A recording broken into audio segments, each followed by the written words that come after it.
श्री गणेशाय नमः, श्री सरस्वत्यै नमः, श्री गुरुभ्यो नमः, श्री मातृपितृभ्यो नमः, श्री कुलदेवताभ्यो नमः. ओम श्री परमात्मने नमः. दासबोधातला दशक 14 आणि समास पहिला संपला आहे आपला. आता आज आपण दुसरा समास घेणार आहोत. तर दुसऱ्या समासामध्ये भिक्षा निरूपण आहे. तर रामदास स्वामींनी आपल्याला भिक्षा कशी मागायची आणि भिक्षा वेगळं, भीक वेगळं. भीक म्हणजे काय म्हणतात, लाचारीने मागतात त्याला भीक म्हणतात. पण भिक्षा म्हणजे स्वतःच्या पोटापुरतं किंवा समाजसेवेसाठी म्हणून जे मागायचं असतं त्याला भिक्षा म्हणतात. तर ते ह्याच्यात खुलासा केलेला आहे आपल्याला. तर आता आपण ते समास घेऊया. तर आज उषा देशमुख वाचणार आहे. तर सुरू कर. जय जय रघुवीर समर्थ. गणेश शारदा चैव सद्गुरु सज्जनस्तथा आराध्य दैवतं गुह्य सर्व मे रघुनंदन. गणेश शारदा सद्गुरु संत सज्जन कुळेश्वरू सर्व ही माझा रघुवीरू सद्गुरु रूपे. माझे आराध्य दैवत परम गुह्य गुह्यातीत गुह्यपणाची मात न चले जेथे. देव जातो मरुदंश जोक्षितकले संबोधयन् सज्जनान् ग्रंथयो रचयन् सुपुण्यजनकं श्रीदास बोधाभिकं. यः कीर्त्या पठनेन्द्र सर्वविदुषां स्वान्तापहारी सदा सोऽयं मुक्तिकरः क्षितो विजयते श्रीरामदासो गुरुः. मला वाटते अंतरित्वा वसावे तुझ्या दासबोधासी त्वा बोध व्हावे. अपत्या परिपाववी प्रेमग्रासा महाराज या सद्गुरु रामदासा. ब्रह्मानंदं परमसुखदं केवलं ज्ञानमूर्तिं द्वन्द्वातीतं गगनसदृशं तत्त्वमस्यादिलक्ष्यम् एकं नित्यं विमलमचलं सर्वधी साक्षिभूतं भावातीतं त्रिगुणरहितं सद्गुरुं तं नमामि. गुरुर्ब्रह्मा गुरुर्विष्णु गुरुर्देवो महेश्वरः गुरुर्साक्षात् परब्रह्म तस्मै श्री गुरुवे नमः.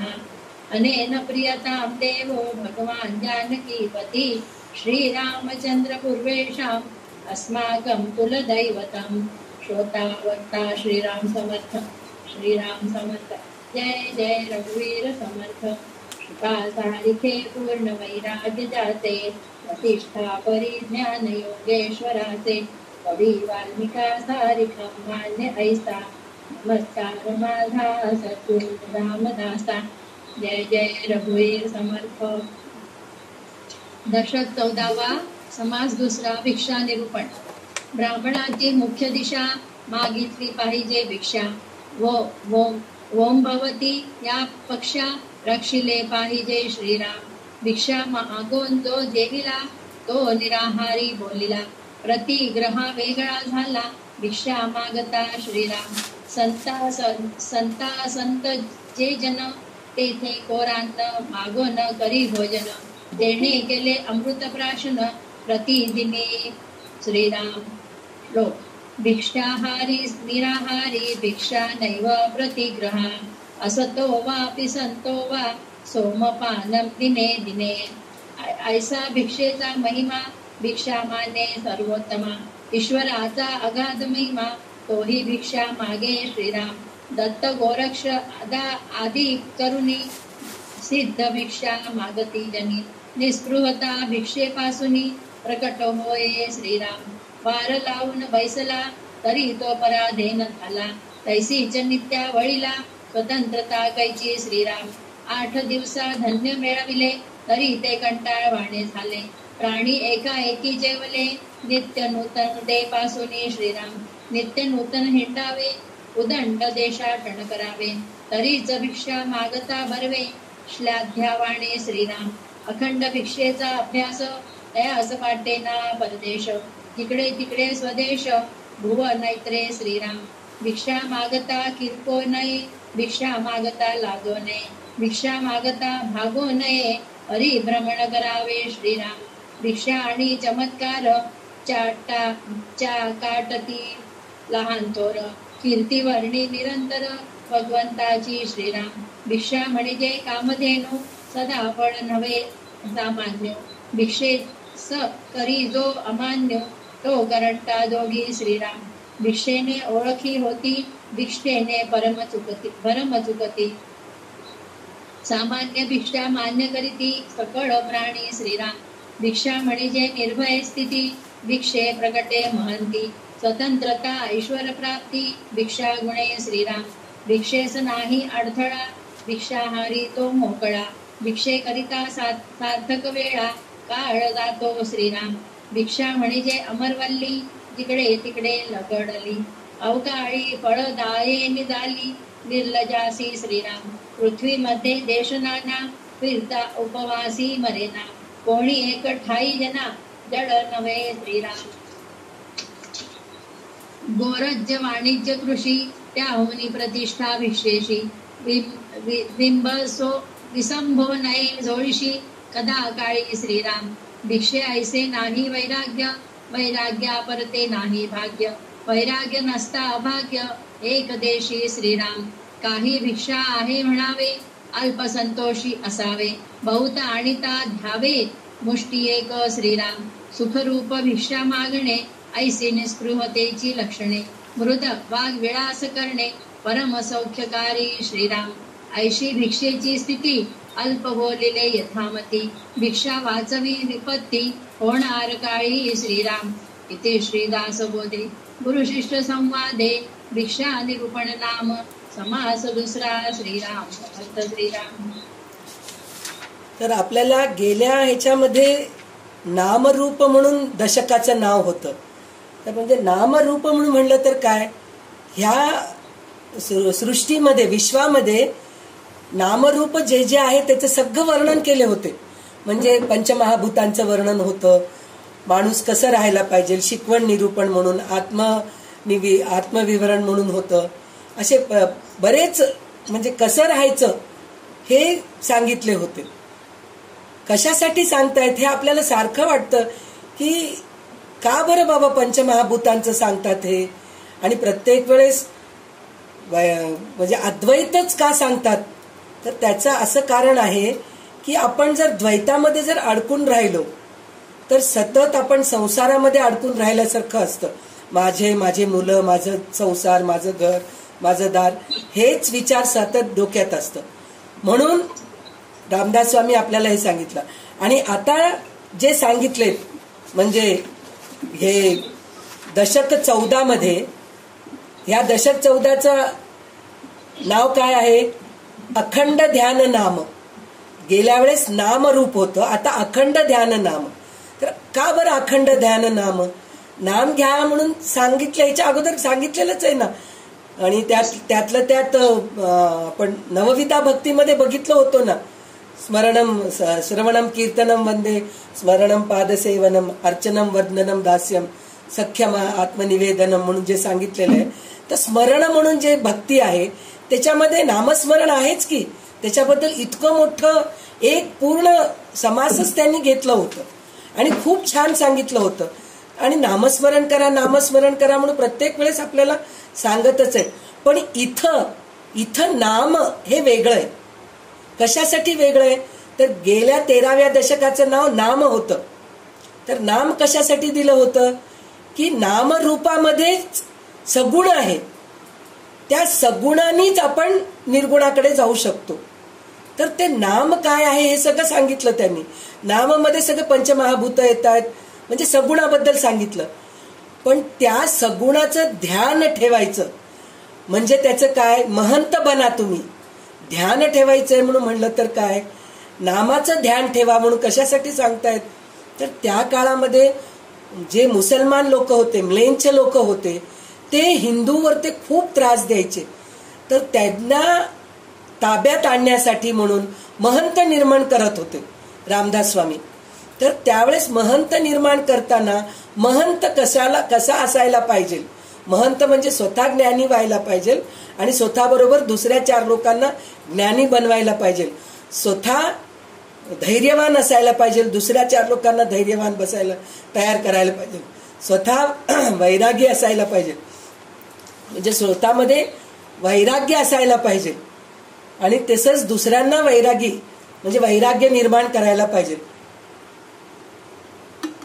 असं ते शिकवत होते.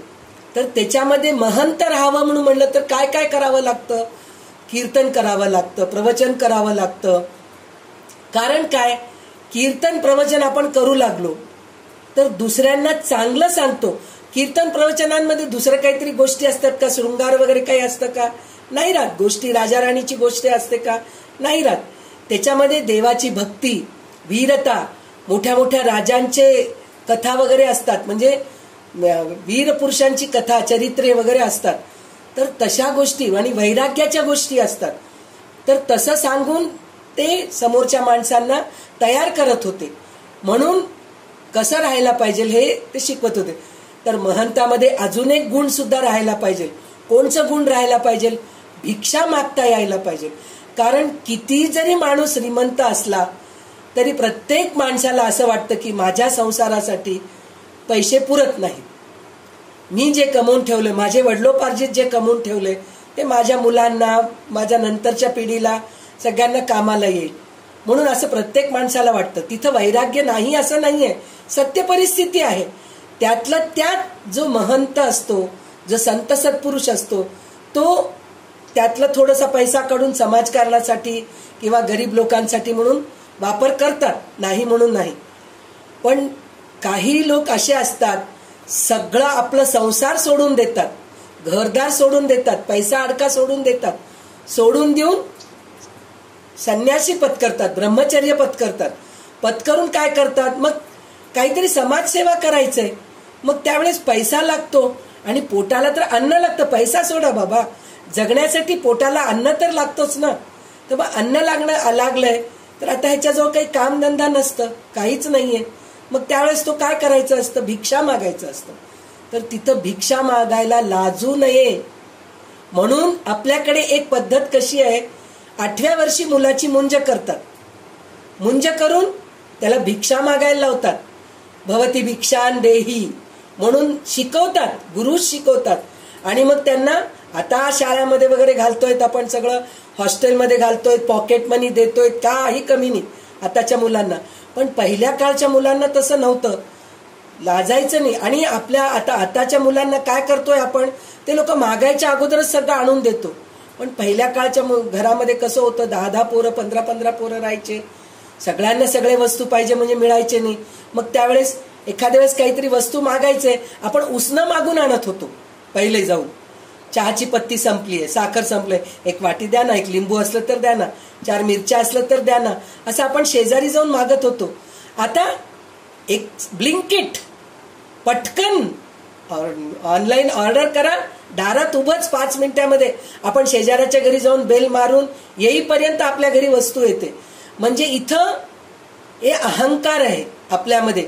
माझा जो पैसा आहे, मला कोणाची मदतीची गरज नाहीये, मी कुठल्याही क्षणी काही मागू शकते. रात्री 12 वाजता सुद्धा मी ऑनलाईनवर काही मागू शकते. हे आजकाल असं झालेलं आहे, पण त्या काळात तसं नव्हतं. म्हणून लहानपणीच भीक मागायला नाही शिकवत होते, भिक्षा मागायला शिकवत होते. तर त्याच्यासाठी म्हणून भिक्षेला महत्व आहे. म्हणून आपल्याला हे भिक्षा निरूपण म्हणून आपल्याला समास, त्याच्यासाठी 21 ते 26 ओवी रामदास स्वामी आपल्यासाठी लिहून ठेवलेले. तर ते भिक्षा कसं मागायचं हे आपल्याला आता सांगून ठेवलेले. तर त्यांच्यानंतर त्यांचे अनुयायी, त्यांचे शिष्य, असं एक जण एक त्यांच्यावर ते श्लोक लिहून ठेवलेले. त्यांचं नाव आहे विठोबा अण्णा, विठोबा अण्णा असं त्यांचं नाव आहे. तर त्यांनी रामदास स्वामींवर ते एक श्लोक लिहून ठेवलेले. किती सुंदर आहे पाहते. अकिंचन वरेण्यो पी समर्थ पदवी गतः दासोपि यत् किल स्वामी ससाधू कोपी राजते म्हणून सांगितलेलं आहे. याचा अर्थ असा आहे, म्हणजे समर्थांवर ते लिहिलेलं आहे. तर बघा किती सुंदर आहे ते.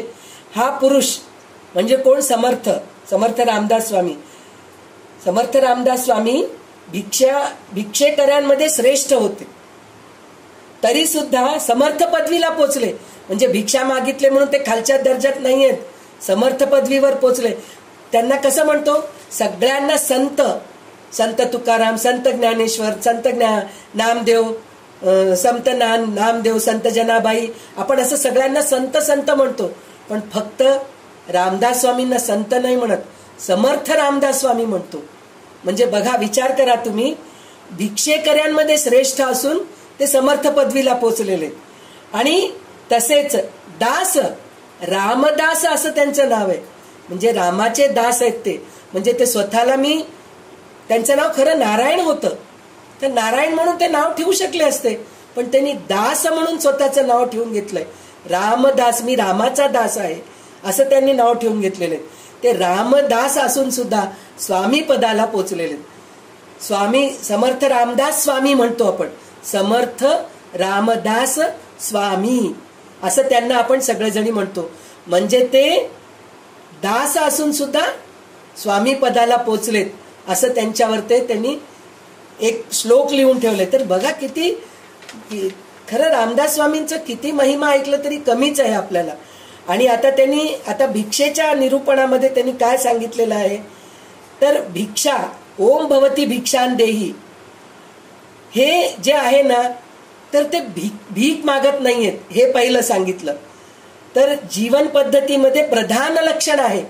त्याचं कारण काय म्हणून म्हणलं, तर आपल्या ब्राह्मणामध्ये भिक्षा मागणं चुकीचं नाहीये. झोळी घेऊन भिक्षा मागू शकतो आपण, पण भिक्षा कशी मागायची, भरपूर भिक्षा देऊ लागले त्यांच्याचकडे परत परत जायचं नाही, दररोज वेगवेगळ्या लोकांकडे जायचं. आणि जेवढं भिक्षा दिलं, जर त्यांनी भरपूर देऊ लागले तर त्यांना म्हणायचं, नको आम्हाला तेवढं नको, माझ्या पोटापुरतं जेवढं पाहिजे तेवढंच द्या, किंवा मी जे कार्य करतोय त्या कार्याला जेवढं लागेल तेवढंच भिक्षा पाहिजे, त्याच्याहून मला जास्त भिक्षा नकोय, असं म्हणून भिक्षा मागायचं असतं म्हणून ते सांगायला लागले. आणि त्याच्यानंतर त्यांनी काय सांगितलेत, भिक्षा मागण्याचा महिमा असा आहे, भगवंताला भिक्षा पसंत आहे. कोणत्या भगवंताला भिक्षा पसंत आहे, शंकराला. आपल्याला अन्नपूर्णा स्तोत्रामध्ये आहे ना, भिक्षान देही म्हणून जे आपण स्तोत्र म्हणतो, अन्नपूर्णेचं जे स्तोत्र म्हणतो, त्या स्तोत्रामध्येच आहे ना, भिक्षान देही कृपावलंबन करी मातान्नपूर्णेश्वरी. म्हणजे अन्नपूर्णेला जाऊन भगवान शंकर भिक्षा मागतात. आणि काही संप्रदायामध्ये भिक्षा मागणं जरुरी आहे. त्यात दत्त संप्रदाय जे आहे की नाही, त्याच्यामध्ये भिक्षा मागण्याचं महत्व खूप आहे.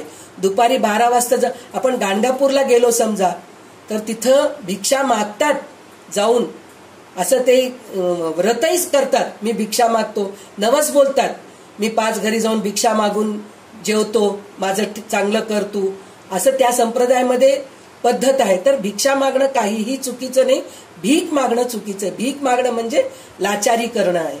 तर त्याच्यातलं त्यात भिक्षा कशी मागायची, तर अन्नपूर्णे सदापूर्णे शंकर प्राणवल्लभे ज्ञान वैराग्य सिद्ध्यर्थम भिक्षान देहीच पार्वती म्हणून म्हणलेलं आहे. तर ही अन्नपूर्णा सदा संपूर्ण आहे, तिच्याकडे काही कमी नाही. तर तिच्याजवळ शंकर प्राणवल्लभ म्हणजे शंकराची ती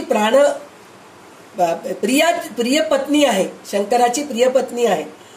तर तिच्याजवळ जाऊन अन्न मागितलं तर ती देणार नाही असं होऊ शकत नाही. आणि ती अन्नपूर्णा अशी आहे, आपल्याला जितकं पाहिजे तितकं देतीच देते, ती कधी कमी पाडणार नाही. पण तिच्याजवळ जाऊन आपण काय मागायचं, मला भात दे, मला वरण दे, मला घर दे, मला दार दे, हे मागायचं नाहीये. ज्ञान वैराग्य सिद्ध्यर्थम भिक्षान देहीच पार्वती. म्हणजे तू आम्हाला अन्न तर दिलीच आहेस, काही कमी नाही आमच्याकडे, पण त्याच्या सोबत आम्हाला ज्ञान आणि वैराग्य दे बाई, तुझ्याकडून आम्हाला ते मिळू दे, असं म्हणून मागायचं असतं. तेच रामदास स्वामी आपल्याला ह्या समासामध्ये सांगितलेलं आहे. आणि त्यातलं त्यात त्यांनी अजून एक गोष्ट काय सांगितले, की सदैव भिक्षा माग, म्हणजे 9व्या ओवीमध्ये असं आहे, सदैव भिक्षा मागून पोट भरण्याची ज्याला सवय आहे त्याला कोणताही प्रांत परदेश असा वाटत नाही. जिकडे तिकडे भुवनत्रय मध्ये स्वदेशच आहे असे त्याला वाटते. म्हणजे काय, जिथं आपण भिक्षा मागायला जातो तिथं आपण लाजत नाहीये. म्हणजे आपल्या लोकांमध्ये जाऊन राहण्यात आपल्याला लाज वाटते का? दुसऱ्यांकडे जाऊन राहण्यासाठी आपल्याला लाज वाटत असते. नको बाबा, ते लोक काय समजतात की काय, की चांगलं दिसत नाही, त्यांच्याकडे गेलं तर बरं वाटत नाही, ते लोक श्रीमंत आहेत, ते लोक थोडे अभिमानी आहेत, त्यांच्याकडे जायला भीती वाटते, असा आपण विचार करतो की नाही. तर भिक्षा मागणे तसंच असतं. तर आपल्या लोकांकडे जाऊन जेव्हा भिक्षा मागायची आपल्याला लाज वाटत नाही म्हणजे लाचारी वाटत नाही, तर मग सगळ्या जिथं जिथं आपण भिक्षा मागतोय ते सगळे आपलेच आहेत. आपले लोक आपल्याला भिक्षा देतात, त्यात काही चूक नाहीये असं म्हणून इथं रामदास स्वामी आपल्याला 9व्या ओवीमध्ये सांगितलेले. तेच इथं आपल्याला अन्नपूर्णा स्तोत्रामध्ये शेवटचं जे श्लोक आहे, माताच पार्वती देवी पिता देवो महेश्वरा बांधवा शिवभक्ताश्च स्वदेशो भुवनत्रय म्हणून सांगितलेलं आहे.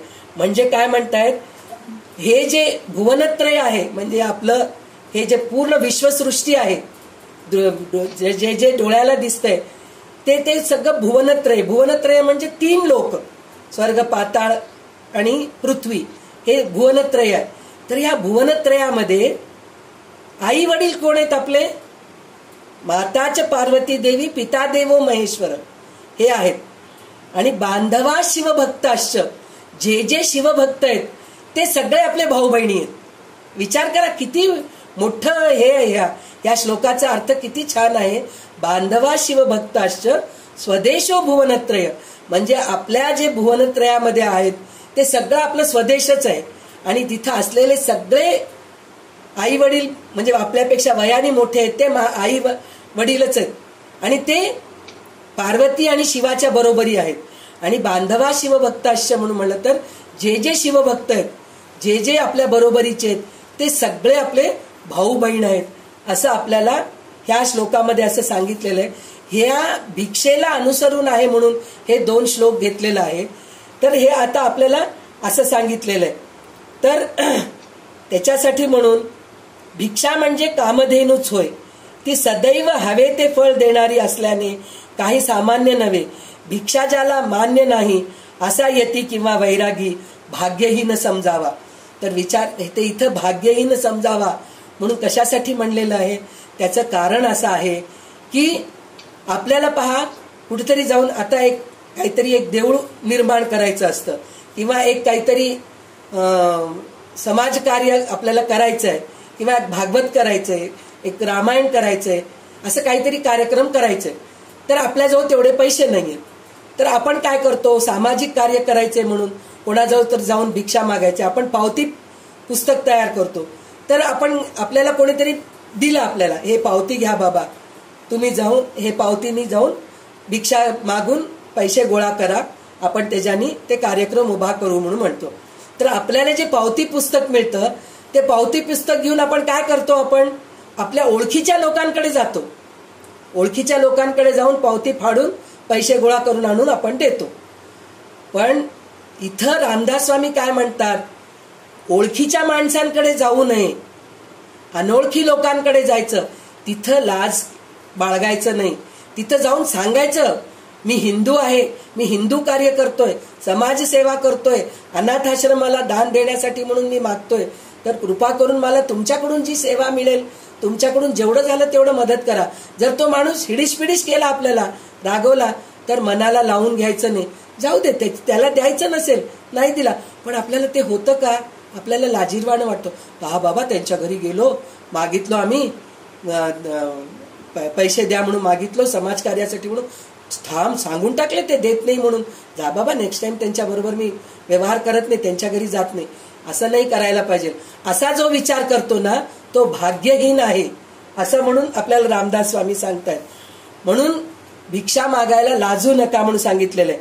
आणि अजून एक गोष्ट काय सांगितलेलं आहे, भिक्षेमुळे नव्या ओळखी होतात, भिक्षेने चुकीच्या कल्पना नाहीशा होतात. भिक्षा दिसायला अगदी मामूली दिसते, पण सर्वांना ती मान्य आहे यात शंका नाही. म्हणजे भिक्षा मागितल्याने नवीन लोकांची ओळख होते. म्हणजे कोण कसं आहे हे तर कळतं, पण त्या लोकांनाही कळतं की अरे आपण समाजकार्यासाठी भिक्षा मागतोय असं वाटतं. म्हणून भिक्षा मागणं चुकीचं नाहीये. तर त्याच्यामध्ये अजून एक गोष्ट काय सांगितलेत रामदास स्वामी, गुरे पाळणे, व्यापार करणे आणि शेती करणे या व्यवसायाहून भिक्षेची प्रतिष्ठा सामाजिक स्थान आहे. म्हणून महंतांनी आपली झोळी कधीही बाजूला सारू नये. महंत जे आहेत ते कधीही भिक्षा मागायला लाजू नये. तुम्ही गुरे पाळणं, व्यापार करणं ह्याच्यापेक्षा भिक्षा मागणं छान आहे असं म्हणून ते म्हणतात. आणि कोणाच्या दारापुढे उभे राहून भिक्षा मिळेल का असे मोठ्याने म्हणावे. पुष्कळ भिक्षा घालायला आणली तर फक्त मूठभर घ्यावी आणि भिक्षा मागण्याने अल्पसंतोषी व्हावे म्हणून सांगितलंय. म्हणजे भिक्षा जेवढं मिळालं तेवढं जर आपल्याला बरं वाटलं ना तर आपण अल्पसंतोषी होतो. नाहीतर अजून पाहिजे, अजून पाहिजे, अजून पाहिजे ही हाव असते आपल्यामध्ये. तर भिक्षेने ती हाव निघून जाते आणि आपण अल्पसंतोषी होतो. आणि त्यात अजून काय म्हणले, शेवटच्या श्लोकात 2 श्लोकामध्ये काय सांगितलेत, मोठ्या प्रसन्नतेने भिक्षा मागावी. निस्पृहतेची लक्षणे अशी आहेत, दुसऱ्यांशी बोलताना किंवा संभाषण करताना अगदी मृदू शब्दाने बोलावे. ऐकणाऱ्यास अतिशय आनंद होईल असा आपला वागविलास असावा. भिक्षेची स्थिती ही अशी असते, ती मी थोडक्यात यथामती येथे सांगितले. पुढे येणाऱ्या अल्पकालापासून भिक्षा माणसाला वाचवते. म्हणजे काही वेळेस आपल्याला त्या काळामध्ये, अल्पकाळात म्हणून म्हणता येते, तर त्या काळामध्ये कुठल्या वेळेस काय परिस्थिती येते हे माहीत नव्हतं. म्हणजे दुष्काळ येत होता. परत काय म्हणतात, हे मुसलमान लोकांची फार हे राहत होतं. तर त्याच्यासाठी म्हणून भिक्षा मागणं कोणत्या वेळेस करावं लागत होतं. तर त्याच्यासाठी तुम्ही लाजू नका. भिक्षा मागायला कधीही लाजू नये आणि भिक्षा भरपूर मागू नये. आपल्या कार्यापुरतं आणि आपल्या ह्याच्यापुरतं, पोटापुरतंच भिक्षा मागावी हे आपल्याला रामदास स्वामी सांगितलेलं आहे. तर आता ह्याच्या पुढे महंताचं अजून एक लक्षण सांगितलं. कोणचं लक्षण सांगितलंय, कवी कसा राहायला पाहिजे. म्हणजे महंताला सगळं काही यायला पाहिजे. म्हणजे त्याला गाणं म्हणायला यायला पाहिजे, कविता करता यायला पाहिजे, परत प्रवचन करता यायला पाहिजे, हरिकथा करता यायला पाहिजे, कीर्तन. म्हणजे कोणत्या प्रसंगी कुठल्या समाजामध्ये जातोय आपण, त्या समाजामध्ये जाऊन तिथं त्या प्रकारे वागून तिकडल्या लोकांना शहाणे करायचं, हे त्या महंतामध्ये लक्षण राहायला पाहिजे. म्हणून कवी लक्षण सुद्धा त्याच्यामध्ये राहावं म्हणून कवित्व कला निरूपण म्हणून आपल्याला रामदास स्वामी इथं पुढचं समासामध्ये सांगितलेले. समास 3 कवित्व कला म्हणून आहे. तर ह्या समासामध्ये एकूण 50 ओवी आहेत. 25 ओवी घे. दशक 14वा समास 3 कवित्व कळा निरूपण. श्रीराम. कवित्व शब्द सुमन माळा, अर्थ परिमळ आगळा, तेणे संत षट पदकुळा, आनंद होये श्रीराम. ऐसी माळा अंतःकरणी, गुंफून पूजा रामचरणी. वोका अत्यंत अखंडपणी, खंडूच नये श्रीराम. परोपकारणे कवित्व अगत्य करणे, तया कवित्वाची लक्षणे बोलीजे ती श्रीराम. जेणे घडे भगवत भक्ती, जेणे घडे विरक्ती, ऐसी या कवित्वाची युक्ती आधी वाढवावी श्रीराम. क्रिये विना शब्दज्ञान, तया अनुमानिती सज्जन. म्हणून देव प्रसन्न अनुतापे श्रीराम. देवाचे न प्रसन्नपणे जे जे घडे बोलणे, ते अत्यंत श्लाघ्यमाने या नाव प्रासादिक श्रीराम. धीट पाठ प्रासादिक, ऐसे बोलती अनेक, तरी हा विवेद विवेक बोलिजेल श्रीराम. धीट म्हणजे धीटपणे केले जे जे आपुल्या मनास आले, बळेच कवित्व रचिले या नाव धीट बोलिजे श्रीराम. पाठ म्हणजे पाठांतर, बहुत पाहिले ग्रंथांतर, तया सारिखा उतार आपणाही केला श्रीराम. शीघ्रची कवित्व जोडिले, दृष्टी पडिले तेची वर्णिले, भक्ती वाचून जे केले त्या नाव धीट पाठ श्रीराम. कामिक रसिक शृंगारिक, वीर हास्य प्रास्ताविक, कौतुक विनोद अनेक या नाव धीट पाठ श्रीराम. मन झाले कामाकार, तैसेची निगती उद्गार, धीट पाठे परपार पाविजेत नाही श्रीराम. व्हावया उदर शांती, करणे लागे नरस्तुती. तेथे केली जे वित्पत्ती त्या नाव धीट पाठ श्रीराम. कवित्व नसावे धीट पाठ, कवित्व नसावे खटपट.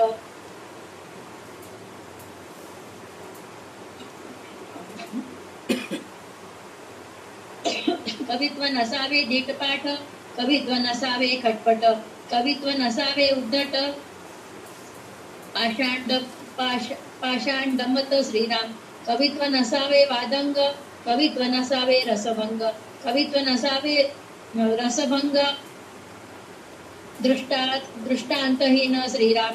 कवित्व नसावे पाल्हाळ, कवित्व नसावे बाष्कळ. कवित्व नसावे कुटीळ, लक्षणीया श्रीराम. हीन कवित्व नसावे, बोलिलेत न बोलावे. छंदभंग न करावे, मुद्राहीन श्रीराम. विपत्तीहीन, तर्कहीन, कळाहीन, शब्दहीन. भक्ती ज्ञान वैराग्यहीन, कवित्व नसावे श्रीराम. भक्ती जे कवित्व, तोची जाणावे ठोंबे मत. आवडीहीन जे वक्तृत्व, ते कंटाळवाणे श्रीराम. भक्तिविण जो अनुवाद, तोची जाणावा विनोद.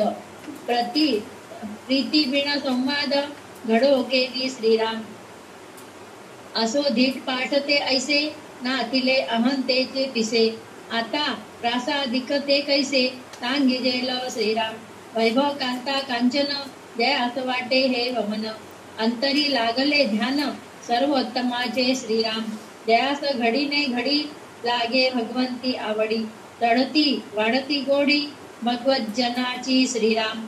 जो भगवत जने विण, जाऊ नेदी एक क्षण.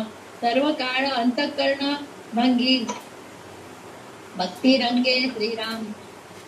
जया अंतरी भगवंत, तया राहिला निवांत. तो स्वभावी जे बोलत, ते ब्रह्म निरूपण श्रीराम. तर आता हे कविता कसं राहायला पाहिजे हे सांगितलेलं आहे. आणि एका कोणीतरी कवीनीच असं लिहून ठेवलंय, जहा न पोचे रवी, वहा पोहोचे कवी, असं म्हणून लिहून ठेवलेलं आहे. म्हणजे रवी म्हणजे कोण? सूर्य. म्हणजे सूर्याचं जे किरण आहेत, जिथं पोचू शकत नाहीत तिथं सुद्धा हा कवी पोचतो.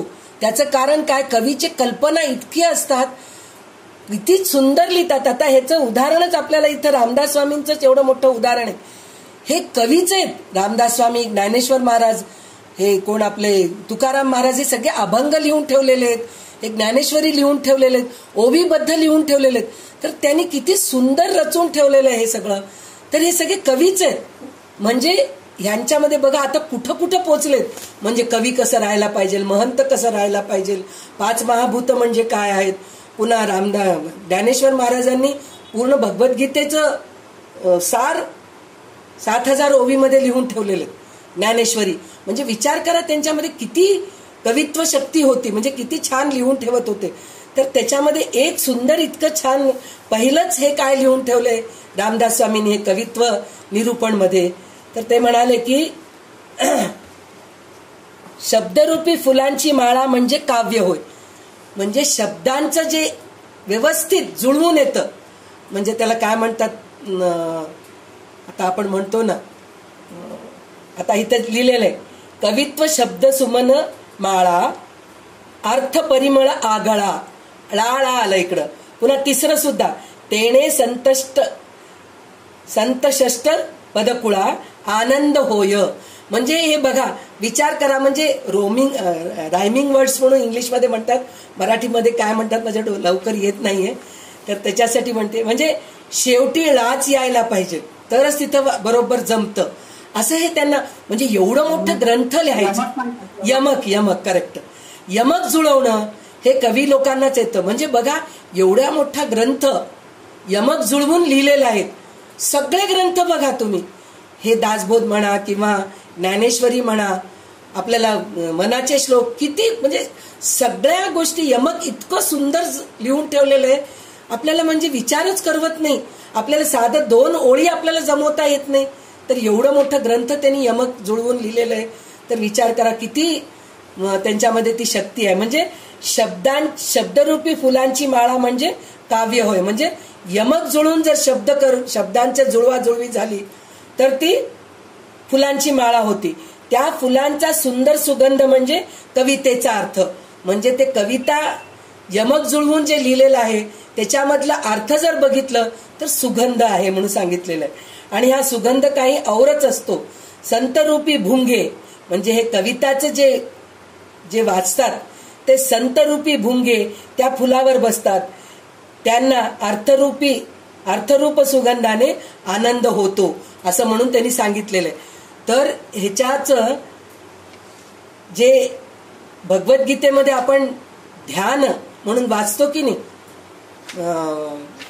ह्याचं सुरुवातीला आपण जे वाचतो की नाही, पार्थाय प्रतिबोधिताम भगवताम नारायणेन स्वयं म्हणून, तर त्याच्यामध्ये 7वा श्लोक असा आहे. पहा किती सुंदर आहे. पराशर्य वचस सरोजममलम गीतार्थ गंधोत्कटम नानाख्यानक केसरम हरिकथा संबोधनाम बोधितम लोके सज्जन षट्पदैरहरः पेपीयमानं मुदा भूयात भारत पंकजम कलिमल रध्वंसिन श्रेयसे म्हणून आपल्याला श्लोक आहे. तर त्याचा अर्थ किती सुंदर आहे पा. त्याच्यामध्ये त्यांनी काय लिहिलेलं आहे, पराशरांचे पुत्र कोण आहेत? पराशरांचे पुत्र व्यास ऋषी आहेत. तर व्यास ऋषी कवीच होते ना, एवढे मोठे मोठे ग्रंथ लिहून ठेवलेत, महाभारत लिहून ठेवलेत, भागवत लिहून ठेवलेले, कितीतरी ग्रंथ त्यांनी लिहून ठेवलेले आहेत. तर व्यास ऋषींच्या शब्दांच्या म्हणजे व्यास ऋषींच्या शब्दांच्या तळ्यातून, तळ आहे म्हणजे व्यास ऋषींनी जे शब्दरचना करून ठेवले ते तळ आहे. आणि त्यातून निघालेले महाभारत एक कमळ आहे. म्हणजे महाभारत त्यांनी लिहून ठेवलेलं आहे की नाही, ते कमळ आहे. त्या कमळाचा सुगंध म्हणजे गीता आहे. म्हणजे आपल्याला इथे रामदास स्वामी काय सांगितलेले आहेत, कवींनी जे शब्दरचना करून ठेवले ते फुलाची माळा आहे आणि त्याचा सुगंध म्हणजे त्याचा अर्थ आहे. तर ह्याच्यामध्ये हेच आहे ना, व्यास ऋषींनी जे शब्दरचना केले त्यांनी तळ म्हणलेलं आहे आणि त्याच्यामध्ये जे महाभारत निघालेले ते कमळ आहे, फूल आहे आणि त्या फुलांचा सुगंध म्हणजे गीता आहे. आणि त्या कमळाचे परागकण म्हणजे श्रीकृष्णांचे अनेक कथा आहेत. म्हणजे त्याच्यामधलं पुकेसर म्हणून म्हणतो की नाही आपण, परागकण पिवळे पिवळे असतात की नाही, त्याच्यामधूनच आपल्याला मध घेतात नाही, मधमाशी जे पक्षी येतात त्याच्यातूनच घेतात की नाही. तर ते पुकेसर म्हणजे अनेक श्रीकृष्णांची कथा होय म्हणून सांगितलेले. त्या कथेने कलियुगातल्या सर्व दृष्टबुद्धींचा नाश होईल. आणि त्याच्यामध्ये त्यांनी सांगितलेलंच आहे ना, या अर्थरूपी सुगंधाचा आनंद काही औरच आहे म्हणून सांगतायत रामदास स्वामी. इथं काय सांगितलंय, भगवद्गीतेच्या श्लोकामध्ये काय सांगितलेलं आहे की त्याच्यातलं जे मध पितील म्हणजे गीताचे श्लोक वाचतील, महाभारतातले श्लोक वाचतील तर त्याचा दृष्टबुद्धीचा नाश होतो. आणि या कलियुगात संत सज्जन मधमाशी सारखे त्या कमळामधील मधप्राशन करून दिवसेंदिवस लोकांना त्या कथेतील गोडावा वाढवत राहतील म्हणून सांगितलेलं आहे. म्हणजे विचार करा, एक कविता जर लिहिलं आपण, चांगली कविता, शृंगार रसाची कविता आहे बाबा, आवड आहे, त्याची पण आवड आहे नाही म्हणून नाही, आपल्याला शृंगार रसही आवडेल किंवा निसर्ग सौंदर्याचं पण आपल्याला कविता आवडेल, पण त्यातलं त्यात महंतानी कसलं कविता ऐकायला पाहिजे. तर भगवंताचं जे लीला आहेत, भगवंताचे चरित्र आहेत, तसे कविता त्यांनी ऐकायला पाहिजे, रचायला पाहिजे म्हणून सांगितलेलं आहे. आणि त्यातलं त्यात अशा शब्दरूपी फुलांची माळा अंतःकरणात गुंफावी आणि पूजा म्हणून ती श्रीरामचरणी अर्पण करावी. म्हणजे आपण जे कविता म्हणतो, आपल्याला कविता करता येत नाहीये बाबा, पण जे केले चांगले, आता मनाचे श्लोक आहेत किंवा विष्णू सहस्रनाम आहे किंवा ललिता सहस्रनाम आहे, हे लोकांनी जे केलेले ते म्हणून आपण भगवंताच्या चरणी अर्पण करावी असं सांगितलेलं आहे. परंतु शब्दाचे मूळ ओंकार होय, परेपासून वैखरीपर्यंत त्याचा तंतू अखंड राहतो, तो तुटणार नाही याची खबरदारी घ्यावी. म्हणजे परेपासून म्हणजे नाभीपासून ते मुखापर्यंत ओम, आपण नाभीपासून सुरू होतं पा ओम, मग शेवटी बंद होऊन जातं, आपलं वैखरी बंद होऊन जाते. तर हे जे आहे हे लक्षात ठेवावं. म्हणजे परेपासून निघायला पाहिजे, ते तंतू तुटायला नको म्हणून म्हणलं तर भगवंताचं आणि आपलं जे मिलन आहे ते तुटू नये अशा प्रकारची आपण दक्षता घ्यावी हे ते सांगितलेले आहेत. विजू तुझं मोबाईल म्यूट कर. तर हे लक्षात ठेवा म्हणून सांगितलेलं. ओंकाराला शब्दब्रह्म म्हणतात. निर्मळ स्फूर्तिरूप असणारी परावाणी तेथे अखंड धारण वास्तव्य करते. परावाणीतील स्फूर्ती अर्थाने रूप धारण करते तेव्हा ती पश्यंती होते म्हणजे वर येते. अर्थ जेव्हा सूक्ष्म शब्दाचे रूप धारण करतो तेव्हा तिची मध्यमा बनते म्हणजे ते अजून परापासून पश्यंतीला येते, मग मध्यमाला येते, मग वैखरीला पुरते. सूक्ष्म शब्दाचे जेव्हा स्थूल शब्दात रूपांतर होते तेव्हा तिला वैखरी म्हणतात म्हणजे प्रकट होते. नाभीपासून जे सुरू होतं ते बाहेर येईपर्यंत स्थूल होऊन जातं, तिला वैखरी म्हणतात असं म्हणून म्हटलेलं आहे. पश्यंतीमधील अर्थ जेव्हा शब्दाकार होतो तेव्हा त्याला दृश्य जगाचे वारे लागते. त्या संधीमध्ये माणसाला मूळ स्फूर्ती स्थानाचा विसर पडण्याचा संभव असतो. म्हणजे तोंडाने जे म्हणतो की नाही आपण ते विसर पडण्याचं हे असतं, पण परापासून जे म्हणतो की नाही ते कधीही होत नाही, विसर पडत नाही. मी हे काव्य रचले असा देहबुद्धीचा जोर होण्याचा संभव असतो. म्हणजे मुखाने आपण जे बोलतो की नाही तिथं आपल्याला पुन्हा अहंकार येतो. तसे झाले म्हणजे ओंकार तंतू तुटले ते होऊ देऊ नये. मीपणाची घाण नसलेली सुंदर सुगंधी काव्य भगवंताच्या चरणी अर्पण करावे म्हणून सांगितलेलं आहे. तर म्हणजे चांगलं काव्य, चांगली कविता, चांगले श्लोक हेच तयार करा, त्यांना तयार करा म्हणून सांगतायत. आपण कवी नाहीयेत, आपण म्हणूया, चांगलं म्हणूया. जे म्हणतात, जे लिहून ठेवलेले आहेत ते आपण पाठांतर करूया, सतत म्हणा उपासना करूया, साधना करूया त्या कवितेचे घेऊन, हे आपण करू शकतो. आणि आता इथं धीट पाठ म्हणून सांगितलेले आहेत.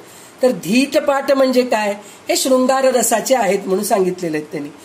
तर त्याच्यामध्ये फक्त भक्ती वाढवण्याचीच तुम्ही कविता करा म्हणून सांगितलेलं आहे. तर त्याच्यामध्ये जी कविता कामिक व रंगेल आहे, जिच्यामध्ये शृंगार, वीर, हास्य, पश्चाताप, कौतुक, विनोदी इत्यादी अनेक विषय वर्णिलेले आहेत, त्या कवितेला धीटपाठ कविता म्हणतात. कवीचे मन कामवासनेने भरून कामाकार झाले म्हणजे त्याच अनुसरून त्याचे उद्गार निघतात. अशा धीटपाठ कवितेने काही परमार्थ साधत नाही. म्हणजे कामवासने निर्माण होतं अशी कविता वाचू नका किंवा रचू नका असं त्यांनी सांगितले. ते कोणाला महंतांना सांगितलेले. आणि पोट भरण्यासाठी म्हणून कविता लिहू नका म्हणून सांगितलेलं आहे. आता हे विचार करा तुम्ही, रामदास स्वामी ह्याची एक कथाच आहे ना आपल्याला. रामदास स्वामी जेव्हा चाफळमध्ये जे रामनवमीचं कार्यक्रम करण्यासाठी म्हणून धान्य नव्हतं, तर सगळ्या शिष्यांना काळजी वाटत होती की आता रामनवमी जवळ येते, धान्य नाहीये, काहीच आपल्या जवळ हे नाहीये, वस्तू नाहीये, तर कार्यक्रम कसा पार होईल कळत नाहीये, म्हणून खूप काळजी वाटली त्यांना. तर रामदास स्वामी म्हणले आपण कोण काळजी करणारे, राम आहे काळजी करणारा, तो बघून घेईल असं म्हणून रामदास स्वामी निश्चिंतपणे बसले होते. पण नंतर सगळे शिष्य रामदास स्वामींच्या मागे लागले की काहीतरी करा तुम्ही.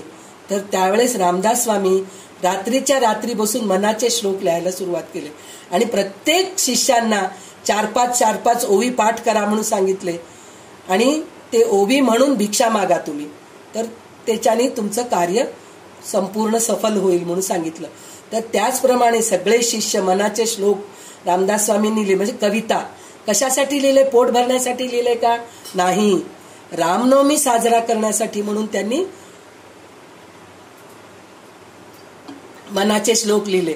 आणि त्या मनाच्या श्लोकाचं सगळेजणी पाठ करून जाऊन पूर्ण गावामध्ये जाऊन भिक्षा मागितल्यानंतर रामनवमी आपणहून खूप छान होऊन गेले.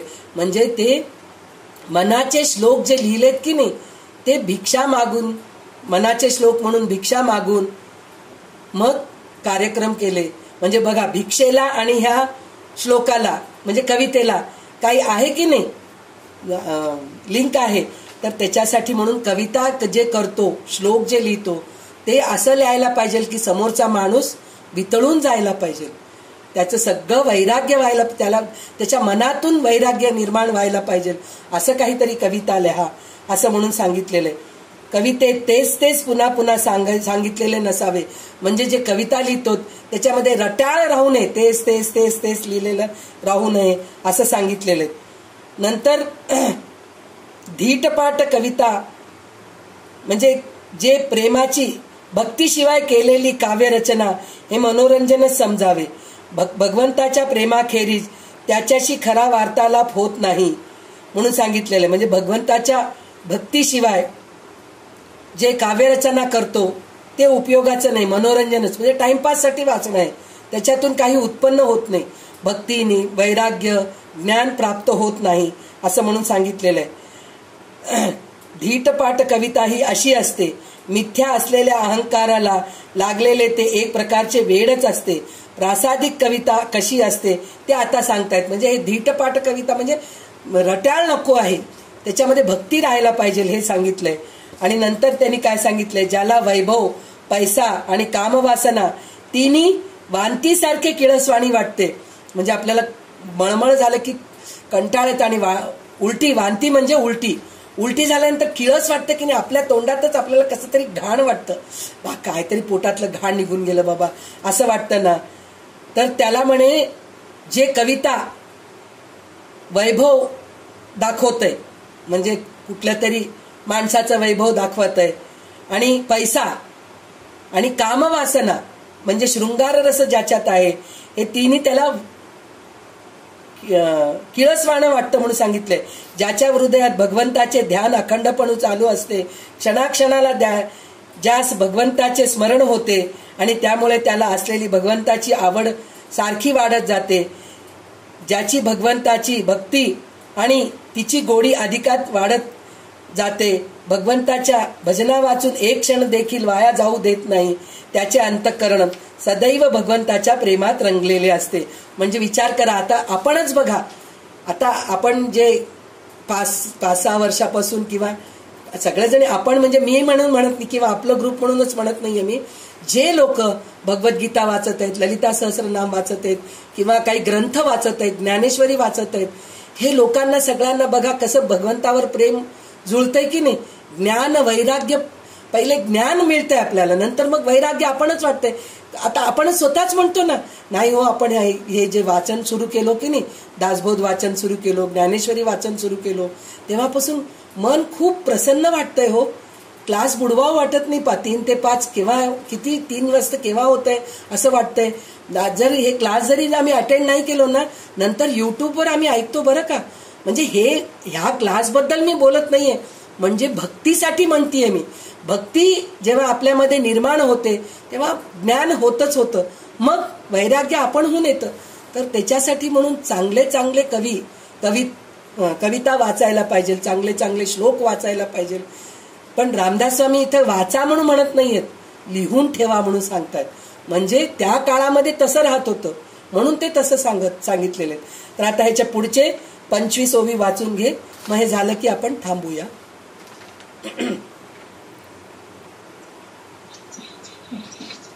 अंतरी बैसला गोविंद, तेने लागला भक्ती छंद, भक्ती विना अनुवाद आणिक नाही श्रीराम. आवडी लागली अंतरी, तैसीच वदे वैखरी, भावे करुणा कीर्तन करी, प्रेम भरे नाच तू श्रीराम. भगवंती लागले मन, तेने नाठवे देवान, शंका लज्जा पळोन दुरी ठेली श्रीराम. तो प्रेम रंगे रंगला, तो भक्ती मध्ये मातला, तेने अहम भाव घातला, पाया तळी श्रीराम. गात नाचत निशंक, तैसाच कैचे दिसती लोक, दृष्टी त्रैलोक्य नायक, वसोन ठेला श्रीराम.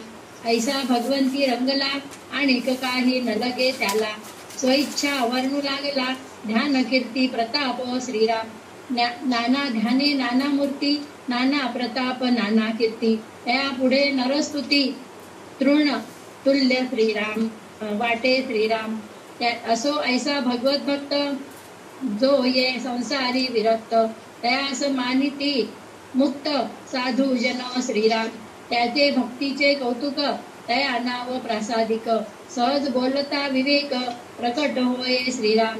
ऐका कवित्व लक्षण, कलेच करू निरोपण, जेणे निवे अंतःकरण, श्रोतयांचे श्रीराम. कवित्व असावे निर्मळ, कवित्व असावे सरळ, कवित्व असावे प्रांजळ, अन्वयाचे श्रीराम. कवित्व असावे भक्तिबळे, कवित्व असावे अर्थागळे, कवित्व असावे वेगळे, अहंतेसी श्रीराम. कवित्व असावे कीर्तिवाड, कवित्व असावे रम्य गोड, कवित्व असावे जाड, प्रताप विषयी श्रीराम. कवित्व असावे सोपे, कवित्व असावे अल्परूपे, कवित्व असावे सुल्लपे, चरणबद्ध श्रीराम. मृद मंजुळ कोमळ, भव्य अद्भुत विशाळ, गौल्य माधुर्य रसाळ, भक्तिरसे श्रीराम. अक्षरबंध पदबंध, नाना चातुर्य प्रबंध, नाना कौशल्यता छंदबंध, घाटी मुद्रा अनेक श्रीराम. नाना युक्ती नाना बुद्धी, नाना कळा नाना सिद्धी, नाना अन्वये साधी, नाना कवित्व श्रीराम.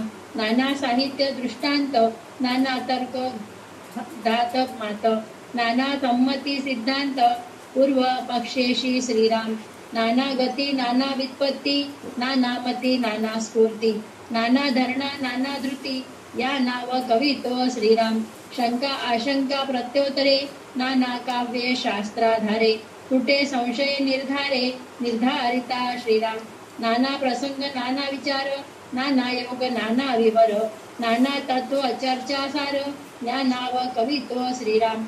नाना साधने पुरश्चरणे, नाना तपे तीर्थाटणे, नाना संदेह फेडणे, या नाव कवित्व श्रीराम. जेणे अनुताप उपजे, जेणे लौकिक लाजे, जेणे ज्ञान उपजे, या नाव कवित्व श्रीराम. जेणे ज्ञान हे प्रवळे, जेणे वृत्ती हे मावळे, जेणे भक्ती मार्ग कळे, या नाव कवित्व श्रीराम.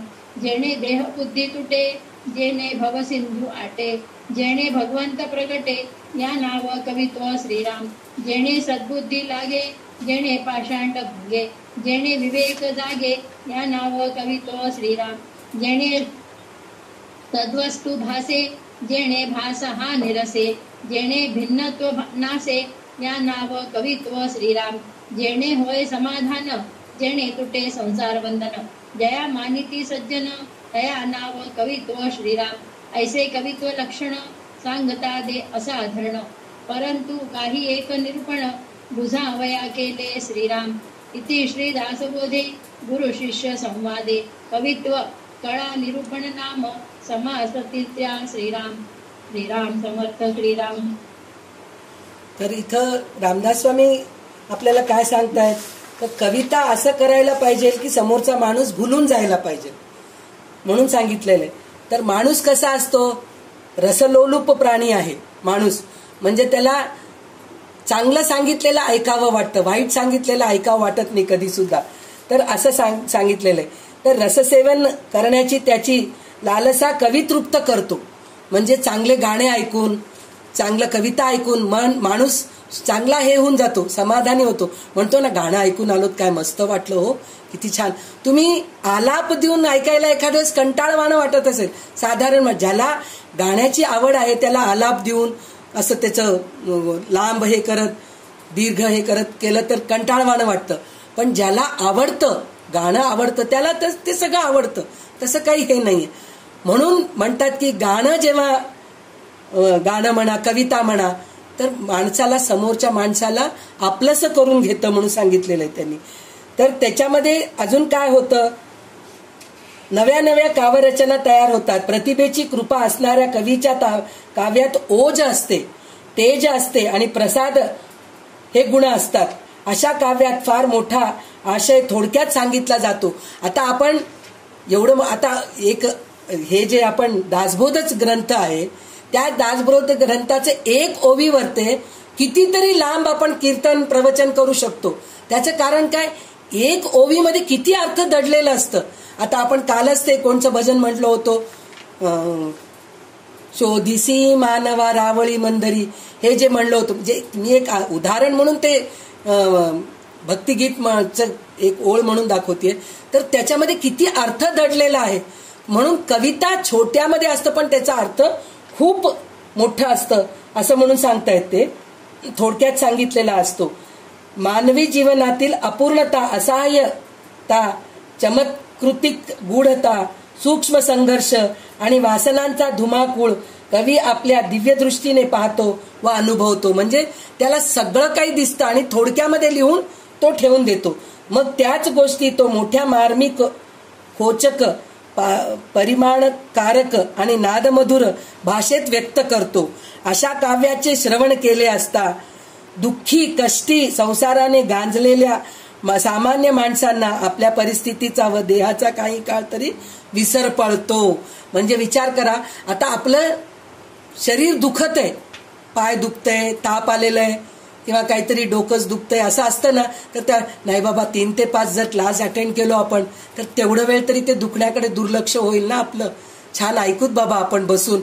तर हे क्लास म्हणून नाही, काही वेळी प्रवचनाला पण जाताना नाही हो त्यांचं प्रवचन ऐकलं तर खूप छान वाटतं मनाला, नाही हो तुम्हाला बरं नाही हो तिथं गेल्यानंतर माझं मन प्रसन्न होतं, मला तिकडे जावं वाटतं, असं म्हणून जातात ना लोक. तर ह्या कवितेमधून ह्या सगळ्या गोष्टी आपल्याला आनंद मिळतो म्हणून सांगितलेले आहेत. आणि त्यातले त्यात ज्याला भक्तीचे वरदान आहे असा कवी आपल्या काव्याने सामान्य माणसात देखील भगवंताविषयी प्रेम निर्माण करतो, आपलेपणा निर्माण करतो, जिव्हाळा निर्माण करतो म्हणून सांगितलेलं आहे. आणि त्याच्यानंतर अशी कविता अर्थातच स्थलकालाच्या बंधनापलीकडे असते. म्हणजे चांगले कविता जे असतात की नाही त्याला स्थल काल काही हे नसतं. स्थल म्हणजे आपण कुठे बसलो त्याचं ध्यान नसतं आणि वेळेचं ध्यान नसतं. नाही हो, आपण ललिता सहस्रनामचा अर्थ ऐकताना कसं म्हणतो, 5:30 केव्हा वाजून गेले की कळालंच नाही आपल्याला, असं म्हणतो की नाही आपण.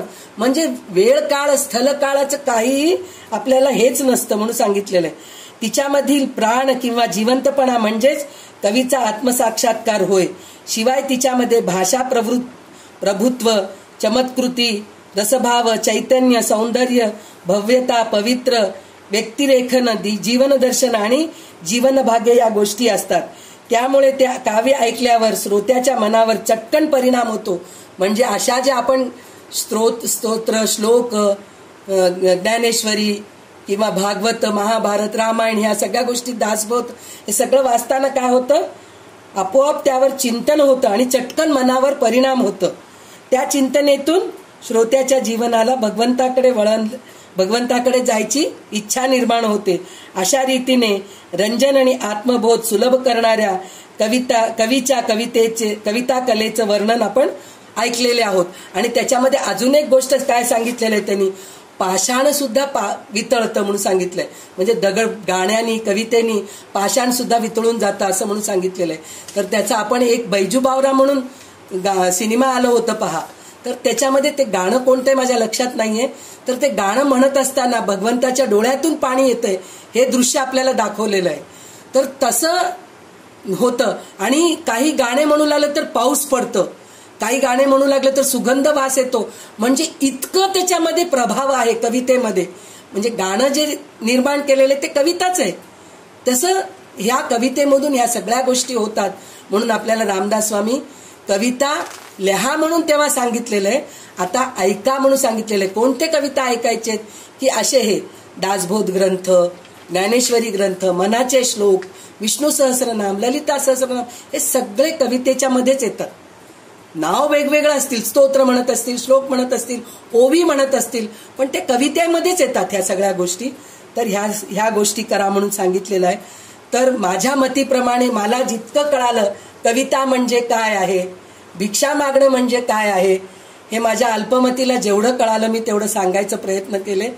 तर आज आपण थोडं लवकर क्लास संपवत आहोत, तर क्षमस्व, काही समजू नका.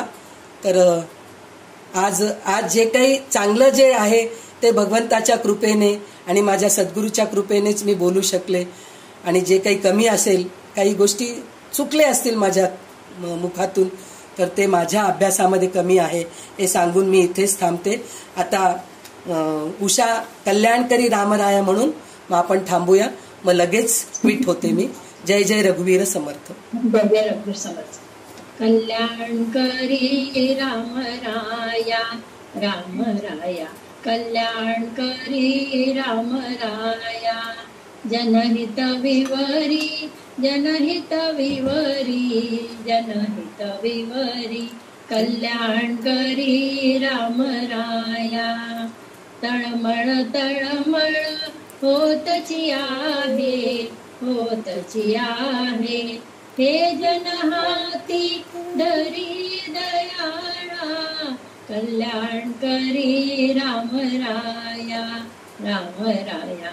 कल्याण करी राम राया. अपराधी जना चुकतची गेले, चुकतची गेले. तुझा तुझी सावरी दयाळा, कल्याण करी राम राया, राम राया. कल्याण करी राम राया. कठीण त्यावरी कठीणची झाले, कठीणची झाले. आता न दिसे पुरी दयाळा, कल्याण करी राम राया, राम राया. कल्याण करी राम राया. कोठे जावे काय करावे, काय करावे. आरंभिली बोरी दयाळा, कल्याण करी राम राया, राम राया. कल्याण करी राम राया. दास म्हणे आम्ही केले पावलो, केले पावलो. दयेसी नाही सरी दयाळा, कल्याण करी राम राया, राम राया.